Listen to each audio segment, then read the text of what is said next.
Steenburgen requested his item be deleted from the final agenda. And under division reports, instruction division, item 2 has been deleted from the final agenda. In the business division, bid award data is included for item number 1. And item number 2 on the open session has been deleted from the final agenda. Under consent agenda, the business division, delete item number 10. Bid award data is included in items 21, 22, 23, 24, 28, 29, 30, and 31. Bids rejected for item 25, and rebid award data included in item 27. Those are the changes. Do I have a motion to adopt the final agenda? Motion to adopt. All those in favor? Aye. Nays? Okay. Closed session report. No action was taken by the Board of Trustees in closed session. Do I have a motion to approve the student expulsion and or reinstatement report? Motion to approve. Second. All those in favor? Aye. Nays? Approved. Superintendent report.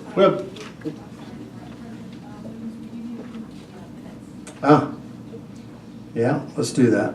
Do I have a motion to approve the minutes of June 6th and June 27th and the special board meeting of June 2nd, June 16th, and July 6th? Motion. Second. All those in favor? Aye. Aye. Nays?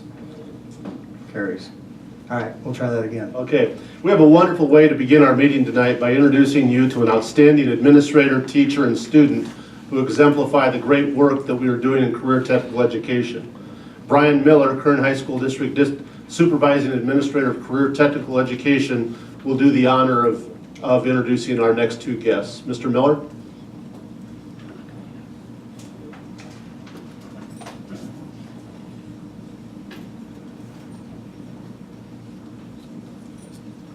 Good evening, everyone. I'd like to introduce Mrs. Tina Cox here. She's one of our outstanding instructors at the Regional Occupation Center. She teaches our early childhood education program. And she also serves as an advisor for our Skills USA chapter at the Regional Occupation Center. Skills USA is one of our career technical student organizations that we support in the Kern High School District. It allows students an opportunity to develop leadership skills through competition, to community service, and other events. That chapter's really grown at ROC over the last 5 years. When we started it, we had about 7 students 5 years ago, where this last school year we had over 100 students compete in the regional competition. Mrs. Cox has been an advisor for the last 3 years and has taken a student to the national competition the last 2 years where they've earned a gold medal in their competition area. So she's done a really fantastic job with that and does a great job overall just getting her students prepared for the workplace and also for post-secondary education after they leave ROC. So Mrs. Cox, you want to come on up? I'd like to say good evening to all the board members, good evening to the superintendents, and I want to say good evening to everyone out there too. And I'm delighted to be here, and I'm delighted to be a part of career and technical education here in the Kern High School District. I've been involved with it over 10 years. First, when I was a teacher with Bakersfield City School District, what I did was open up my classroom to host my first 2 interns in 2006, and it was a very rewarding experience. From that, I was able to be a part of the advisory board there at the ROC, and then in 2013, a position opened up, and I was able to step in and be one of the teachers and instructors there, and it's a very, very fine program. But I wanted to thank you for your support for career and technical education, because as you know that it is a partnership of students, teachers, and industry working together. We're working together to produce some very outstanding students and employees for the workforce. So I'm glad to be a part of that. I want to tell you just a little bit about Ann. Miss Ann, she is a graduate from Stockdale High School. She's an honor student there, and we had the privilege during her senior year to have her during the PM sessions, and she was at Stockdale during the morning. And that's part of what career and technical education is about, is a partnership, working together as a team. And so Ann, as being such an outstanding student, her personality is great. She's warm, friendly, vibrant. But also, she was able to earn her certificate in early childhood education, which that certificate earns her the right to take it to the KCSOS, to the superintendent of schools. She can turn it in for her first child development permit. And not only did she accomplish that, but she also earned 6 units from Bakersfield College, which is articulated with our program, as well as earning units in English and fine arts from our program. And then she had the privilege this year of earning 5 medals, and 3 of those were gold medals. She represented our state, our school, at the national competition in Louisville, Kentucky in June, and she had 50 different people in her competition, all talking about what career and technical education is about, and Anne was able to arrive as the national champion, so we are very honored and very privileged to have her to speak to us tonight. She's going to share that 5-minute speech with you, and it was entitled Connecting Skills USA, Connecting CTE Education, Connecting that to Career Success. She chose to talk about how the difference between when her grandparents were the baby boomers generation, the industrial age, what that was all about, the work ethics, how we need to take that generation and then now take the millennial generation, Gen X, Y, and Z, their technology, their information, put it together, and then we can have a phenomenal workforce. And with that, let's introduce Anne.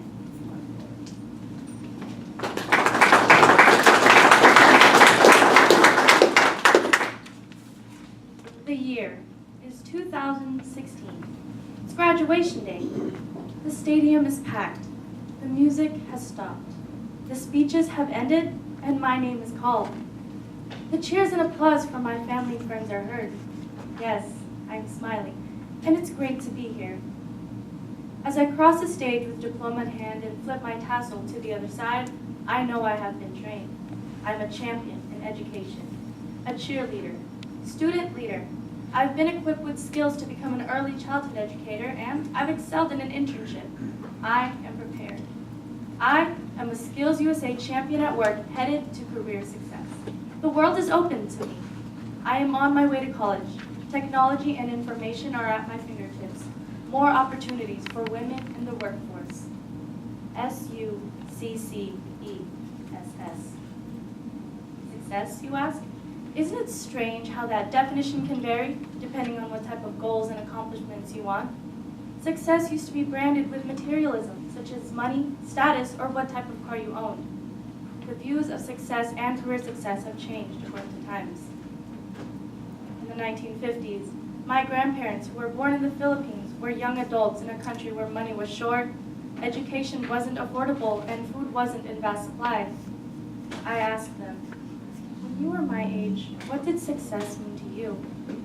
I was shocked when they had responded, yes, we wanted money, but not for greed, material items, or fine vacations. They wanted it to pay for their education, job skills, taking care of their parents, and to help put food on the table. I was shocked that young people just 2 generations ago didn't care about having the newest car or buying the newest phone. They cared about their families, their health, and their education, which are values I treasure, but I do enjoy my iPhone, and I am looking forward to a brand new car. Today in America, career success means different things to different people and can change from generation to generation. Career success starts with clarity of purpose and direction. Successful people in any generation need to know where they are going. It reminds me of a quote from Alice in Wonderland. Alice, oh no, I was just wondering if you can help me find my way. Treasure our cat. Well, that depends on where you want to get to.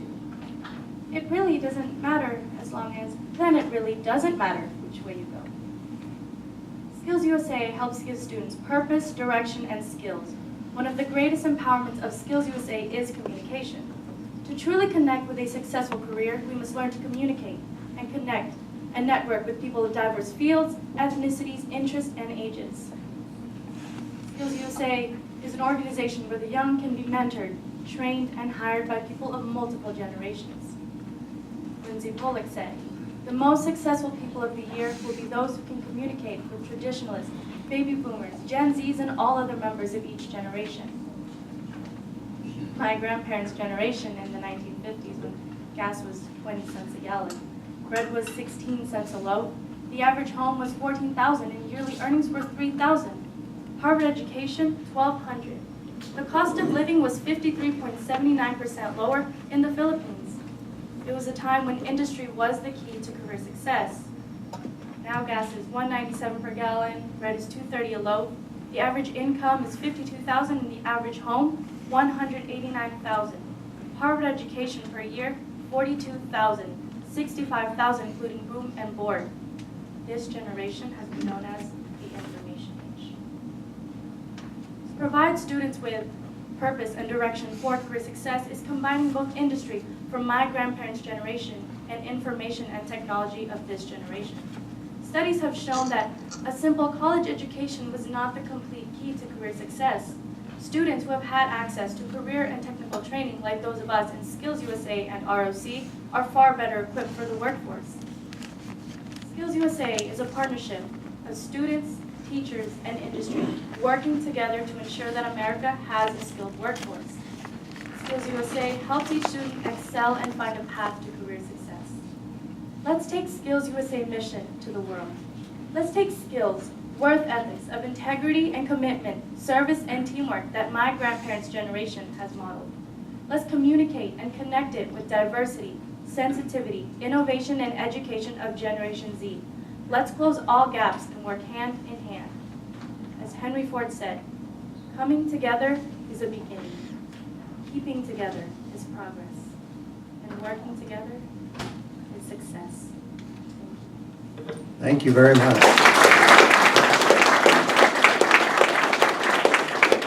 President Williams, if you join me down front, we have a plaque presentation.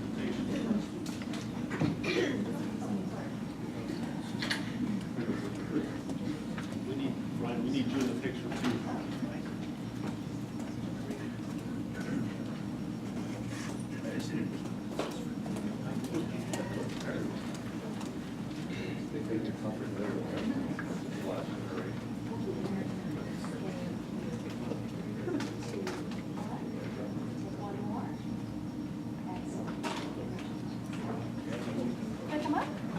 Would you like me to get a picture of you? Another picture. I'll get out of your way. Okay.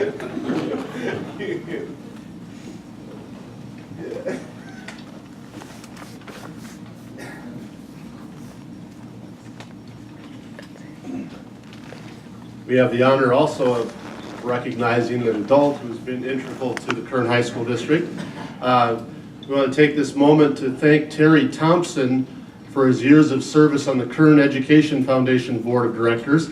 Mr. Thompson has served for the past 6 years as a member of the foundation, and today is a day that he won't forget. It's his last day of work at Chevron, and he's decided to join us tonight on his last day of work. So, Mr. President Williams, if you will come down in front, we've got a plaque to present to Mr. Terry Thompson for his work with us.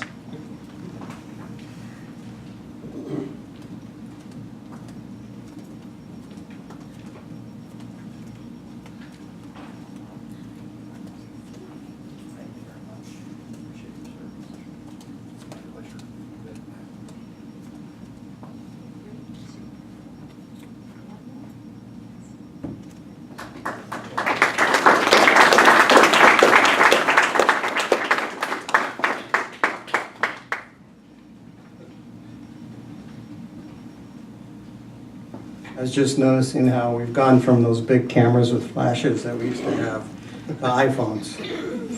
It's a changing world. And Ms. Kirch takes great pictures with that phone. And that concludes this portion of my report. Okay, hearing of the citizens. Hearing of citizens, members of the public shall have an opportunity to address the Board of Trustees either before or during the board's consideration of each item of business to be discussed at regular or special meetings.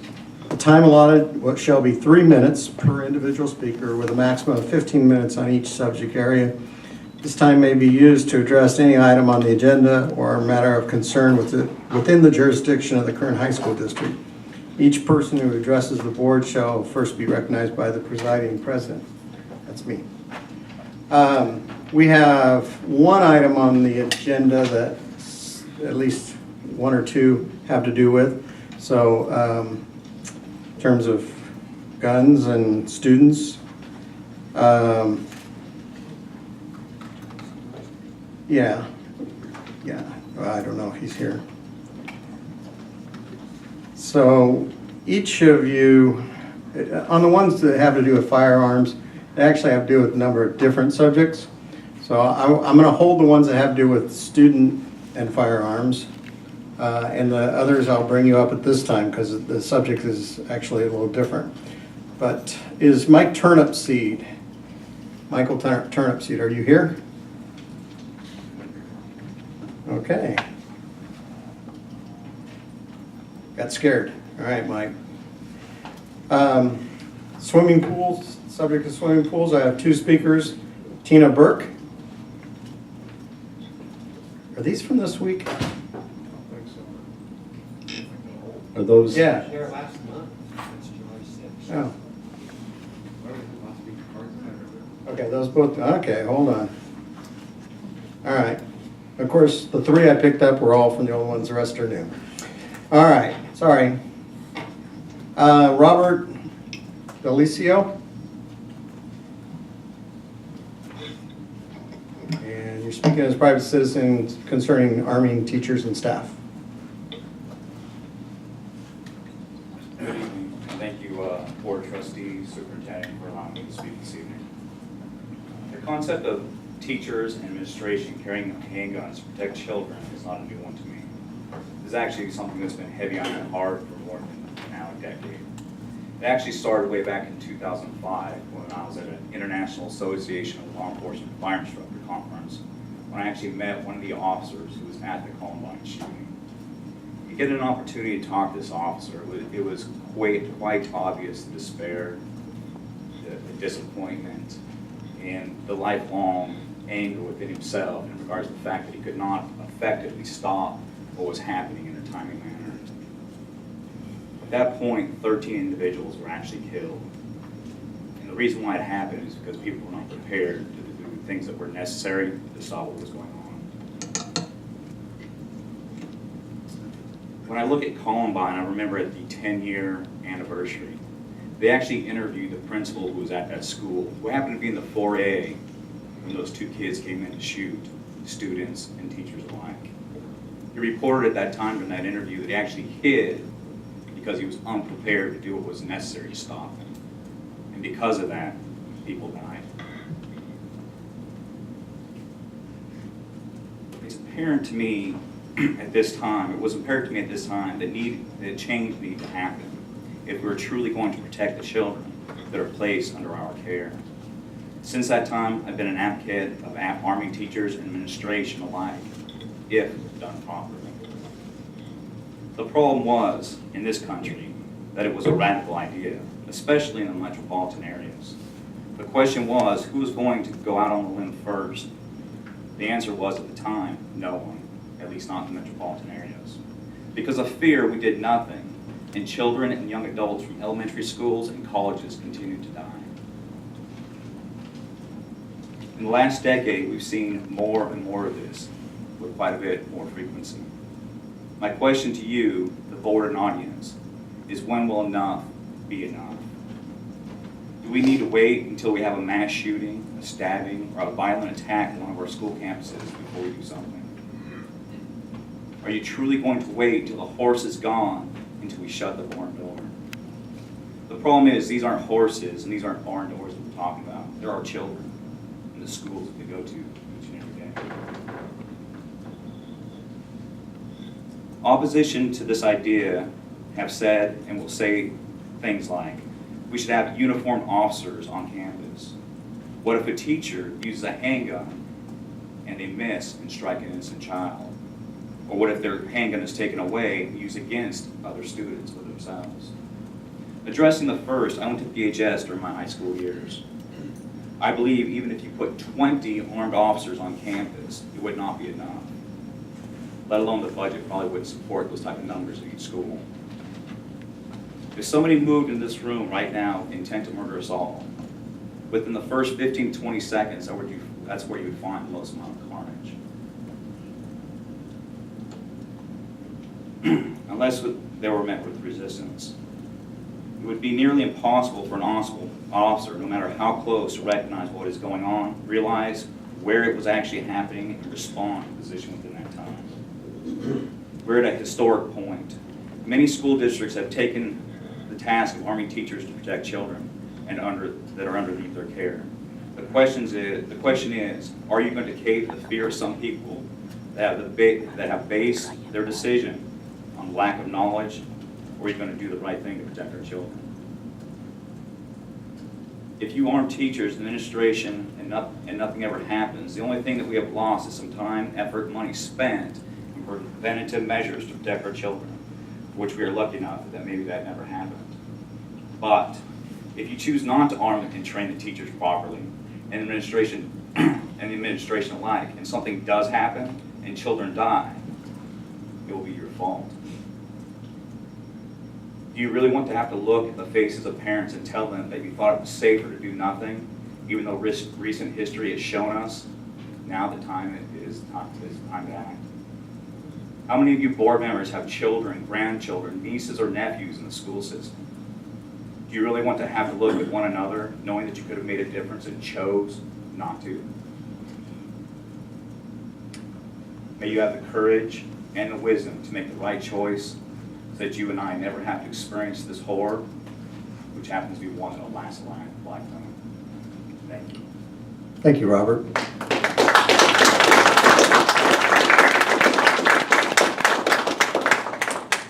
Tom Russell.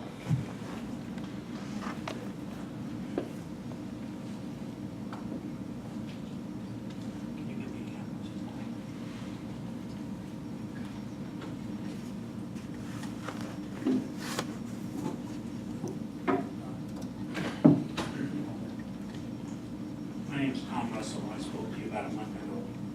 I'm a retired police officer, a retired teacher. I'm also not a coward. And schools now are practicing evasive moves for when there's an active shooter on campus. Okay? Your high school district has a few problems. They can't even put on a skip without crippling a student for 10.5 million. Now you want to give school teachers guns? This is a bad idea. It has nothing to do with being a coward or uneducated, whatever. It's not. I've been there. I've been in shootings. I've taken people's lives. I've had partners killed. The reaction time, all that. Cops train for this through the academy. They train all their lives. They get it wrong. Okay? You're asking a school teacher to pick up a gun and go on harm's way with what? A weekend course? By the way, let's get to the point. Thank you. You need to know what we're talking about. Tom, I'll ask you to stay back, Oh, yeah, sure. back there. Okay. Thank you. My school teacher. We have good eyesight, we can see it. Okay. This kid's about 16, 15 years old, high school kid. He's been shot through the head. Okay, he died right there. You can tell because dead bodies don't bleed, they drain. The blood is consistent with someone who died there. There's no lividity in his arm consistent with he wasn't moving. Okay, he died based on my experience in homicide. He probably took one breath, maybe swallowed once.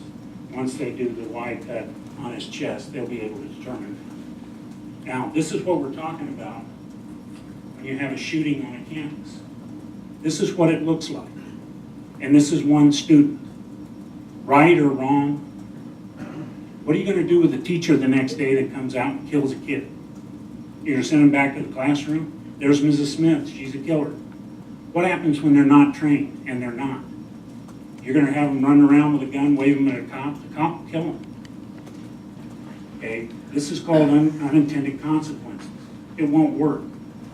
Okay? It sounds good. It looks good. It sounds like you took courageous action. That's on day one. What happens when it doesn't go that way? You can't even run a school rally without crippling a kid. And now you're going to do this? And you're the superintendent, you say nothing. Are you not allowed to speak here? Do you have an opinion? The reason why I ask you, I'm Irish, so that's where I am. And I don't mean to single you out, but my question is this. You're the first one that's going to be sued.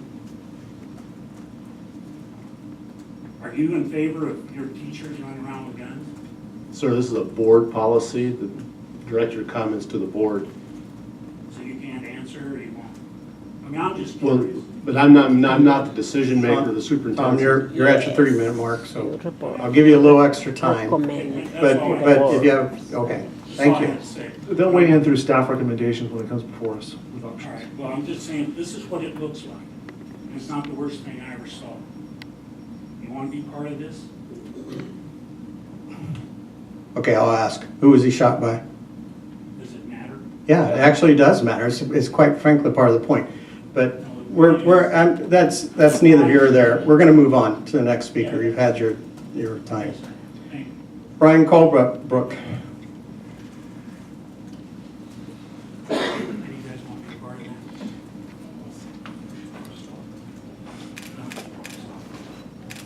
that? And Brian, I know you have 3. I'll say 1 for the subject matter. You have 2. Could you address them at the same time? The teachers in CCW? Yeah, I do my utmost. And the one Last about time- the forms. Yeah, absolutely. That'd be quick. Thanks. I did that because last time I put 2 on there and I almost got skipped. Hey, I thought Tom brought up some good points. That was a pretty horrific picture. That's moving. I mean, that's the kind of thing that we're here to prevent, and we want to stop. And yeah, I believe absolutely who shot that kid is paramount to that story. We're not talking about turning teachers loose with handguns. I go through training personally with Robert DeLessio at Second Amendment Sports. This guy's a great instructor. And by the time he's done, he's promoting you doing an 80-hour course. Teachers will be more trained in active shooter situations than law enforcement is today. We're talking about something that you guys can figure out at a later date, but we're not talking about just not having specialized training. We don't want to see any of our kids die. We don't want to see multiple ones and teachers get killed in a situation where they can't defend themselves. And yeah, response time is important. Response time does have a lot to do with this because law enforcement can only get so many places in so many ways in such a period of time. I mean, I talked to a law enforcement officer that said that they're above the average, that they can get to a situation here in Bakersfield within 7 minutes. How many students and teachers and staff can get killed with a semi-automatic firearm or even a bolt action or a pump within 5 minutes? The statistics show that April 20th, 1999, the date of Columbine, until 10 years later, April 20th, 2009, there was a total of 108 shootings, school shootings, 108. That's less than 1 per month. Since January 1st, 2013 until today's date, there have been over 190 school shootings. That is more than 4.4 per month or more than 1 per week. This is something that is a phenomenon that is growing. And you know what? There's people that would pose it because they pose guns in the Second Amendment. But gun laws have only gotten more strict, and yet school shootings are increasing. Some of the cities with the largest or most strict gun laws have the highest shootings. Baltimore, Chicago, Illinois. So I agree. It is on you guys. It's a difficult decision. You could have a accident happen, which would be horrible. But you have the ability to make a decision on, are you going to trust your teachers with specialized training to protect their students and themselves? And again, I've personally been doing training courses with Robert, and by the time he's done with them, they will know more in an active shooter situation. It's different kinds of tactics than law enforcement will. And can you think of a better deterrent? You think about it time and time again. It's gun-free zones, movie theaters, college campuses, high schools, where these terrorists or deranged, sometimes both, are coming to shoot people and kill them. Because, you guys like to read The Art of War. They go after the weak spots, and they know gun-free zones are the best place to enact as much terror in as short a period of time as possible. So I appreciate you guys considering it, and I'll go ahead and move to the second topic. Real quick, just on the passing last month of parents with CCW being able to carry on campus, but having to get special permission from the superintendent of schools. Well, I went down today to get my permission slip, and apparently they're pointing fingers at you guys saying that you hadn't told them what forms to have filled out. I first started at the police office, the school law enforcement, and they sent me over to superintendent. And then after talking to 3 people there, they sat me down at a gal's desk. She said, "I'll take your name and number, and we'll let you know when we figure that out." And I said, "Well, as of right now, even though this passed, does that mean that I don't have the right to carry?" And she said, "No." So something needs to happen. I'm sure there's an easy solution to it. I'm grateful that you guys did pass that. Do we have, If I could address that. thank you. Appreciate it. Okay, thank you, Mr. Culver. The board did pass the policy on June 27th, and at that time, we didn't have an application process Okay. set up, and we're really fortunate at the timing of that, the passage of that policy, because what it allowed us to do is to have the summer months to come up with the application and the process for application and the regulations regarding that. And so we've done that this summer. We will have the application process open before school begins on August 17th. Okay. And those individuals, and if there's any others in the audience, who have given us their name and their contact information, you will be contacted when the application process opens, so you can come in, make your application, and bring the necessary documentation. Thank you, Brenda. As of now, though, what about like my daughter's in cheer. I drop her off, at the school grounds. Now, I'm not getting out and walking around. I'm in my truck. Do I have to worry about getting a misdemeanor? Well, at this time, according to the board policy, you have to have the written permission from the superintendent in order to carry on the school grounds.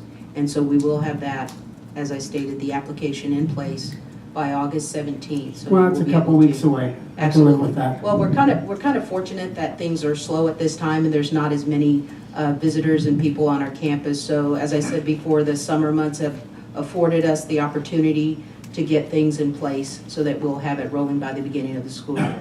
Thank you, Brenda. I acknowledge your frustration and appreciate your patience and the patience of the others who contacted us and are ready for the application process. But if you'll just give us a couple more weeks, we'll have it in place for you. Perfect. There were some legal issues that we had to figure out in that paperwork as well with regard to public disclosure, et cetera, just so you're aware. So they were trying to figure that out. And if it makes you feel any better, I won't point out which board members carry, but none of them have permission yet either. I appreciate that. It does make me feel better. And I wasn't really complaining. I thought I'd bring it to your attention. I thought it was important. And it looks like you're already on it. Thank you, Brenda. And my last thing, and I'll try to be brief. I understand you guys are voting tonight on whether or not to allow current high school district students have rifle teams and I'll take that item during the item. Oh, I'll wait. Okay, I'll be happy to. You can do it Mike now. told me to You talk. can do it now. I'd rather wait. Okay. Let's wait. I'll give you 2 more minutes. All right. All right. I'm going to Oh, go and wait. step away. Okay. And I'll wait. I'll come back All up right. for that one. Can refresh your memory.